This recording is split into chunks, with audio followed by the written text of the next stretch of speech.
Good afternoon, ladies and gentlemen. Just to let all of you know what you're in for here, I'm about to go on a full-on tirade.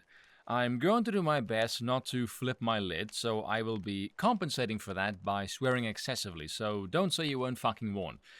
You may have noticed I have not done just a normal news article for quite a while. The reason being, when I read a lefty article, the asinine level of idiocy would get on my damn nerves. Everything on the left is stupid. It makes no sense. It's incoherent. Hell, there's no adherence to definitions of the English language, for heaven's sakes, and it just pisses me off.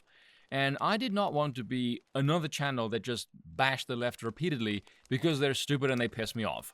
It's not good for my mental well-being to have that much brazen lying occupy my time. And you can see it in social media as well. The regurgitated talking points, it makes you hate people who at this point aren't even people, they're just drones. And so I haven't even read any news pieces for a while, aside from the Elon Twitter saga, because, all of those stories are actually humorous. But a few days ago, for some reason that I am still regretting, mind you, I read a few pieces, only to rediscover that the left are still stupid and they still piss me the hell off. Case in point here, how the conservative Christian right is hijacking homeschooling. The conservative Christian right has been working hard to dismantle public schooling for years. I could do half a video just on this demented headline alone. First off, how have the Christian right hijacked homeschooling exactly? It's done by parents. It's not an institution, it's not a regulated body, it's simply families displeased with the piss-poor educational service that the state is providing their children, and they have the right, being the parents, to teach their own children their own values.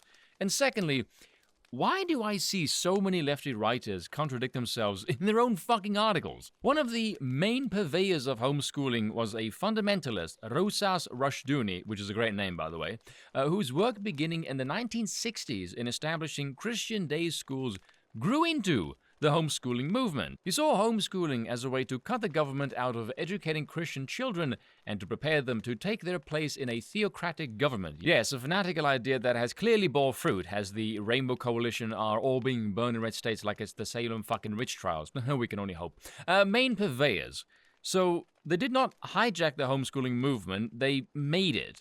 And notice they bring up religion. Why? Because these psychotic tyrants want a class of slaves who worship the state.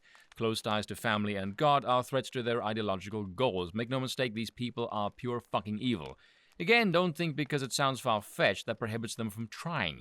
Secondly, I hate this underhanded tactic of saying, oh look, this thing was started 60 years ago, and therefore anyone who still drives this vehicle, in this case the homeschooling, is utterly bound to whatever the original form was. How many people do you think right now who are homeschooling their children knows who the hell Mr. Rushduni even was? I will bet you it's less than a handful. By the way, he had some really based quotes, saying the state is a bankrupt institution, or in this case, bankrupting institution, and democracy is the great love of failure and cowards of life. Very spicy. But to say homeschooling will be forever tainted by the evangelical Christian right is an absurdity.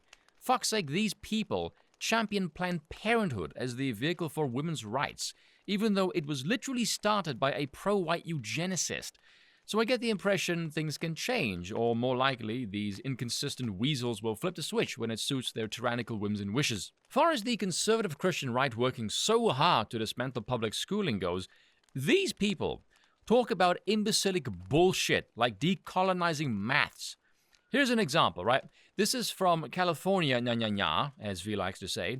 California, the progressive capital of the world. This is the party of science, people. Only 11% of black and 20% of Hispanic 8th graders score proficient or advanced in reading, math, and science. Oh, but these people are going to solve the apparent global warming crisis. Yeah, get fucking real. So basically, if you're a person of color in California who has trusted the state to educate your children for 9 years of their precious life, you have a 1 in 10 shot that your kid will have competence in reading, simple calculations, and the application of science by the 8th grade. And hilariously, in their own article, they write, some of that increase may be attributed to black parents and other diverse groups who are now finding homeschooling as an attractive alternative. I wonder why.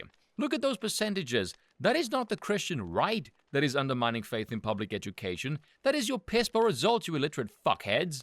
But I love this line. Other professional educators have issued dire warnings about homeschooling, including issues regarding a lack of oversight and the increased potential for child abuse.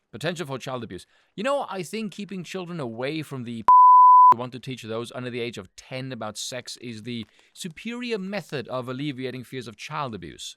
Besides, it's not like anyone who has a desperate lust for power would be ever so slightly perturbed and express concern that the audience they want to indoctrinate so badly are taken away from them by those pesky creatures called their own families. Oh, no. It's not like their jobs would be at stake with the teachers' unions and the state losing power over the next generation. Oh, there I go again with my mad conspiracy theories. Now, this isn't even the story that pissed me off. This is more the sighing disappointment of stupidity. This article, this one right here, drove my blood pressure through the roof. And I didn't even read the whole article. I got to one line specifically, and I got so pissed off I said, oh, fuck off and close the tab. That's my own fault, by the way. It's from The Nation. It always has some stupid wench writing ass backwards shite. So this one was about the coup, the masks, the state response, etc., etc. We know how that story goes by now.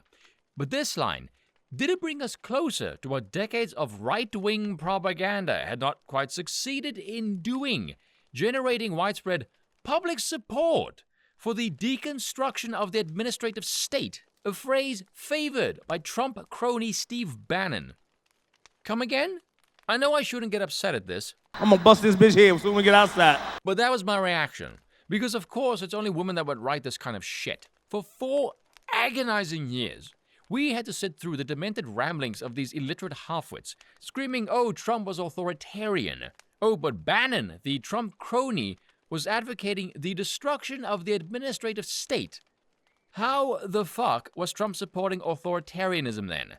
How these people have any power throwing these kind of labels that have no connection to reality is mind-blowing to me. While social democrats like me imagine that the pandemic might provoke a more equitable healthcare system, the crew on the right had other plans for how to manipulate the crisis. You gaslighting low-life fucking scum. Was it the right who was begging for the government to mandate the stupid NOD? No, that was you. You fucks went full authoritarian. The right did not manipulate shit. Look at Trudeau. That wasn't the right that made that. That was you paranoid fragile weaklings that spawned that thing. The right simply pointed at it, going, look at what you did. Your surprise anti-government sentiment grew? No fucking shit, you retard. Look how the state reacts when you give it a colossal amount of power. That is the nature of the state. Fucking hell, this stupid woman speaks about right-wing propaganda of distrusting the state. It's not propaganda, we lived through it for years. My lord, the state was literally organizing medicine based on race. That is the kind of nightmare scenario you unleash if you grant the state that kind of power. I will say this. As far as I am concerned, if you're a journalist, if after the last 3 years, the destruction of small businesses, the enormous wealth transfer, the prohibiting of seeing family members, if you still think the state needs to do more, you are either a power-hungry psychopath or you're a fucking idiot. There is no middle ground. Either way, you should cease being a journalist immediately. And if you refuse, perhaps my friend Mr. Cannon can aid in your decision-making process. For the love of God, read Rothbard. This is why people favor homeschooling, because clearly you state-trained pawns don't fucking know anything. That's all for today. Damn it, I need a drink.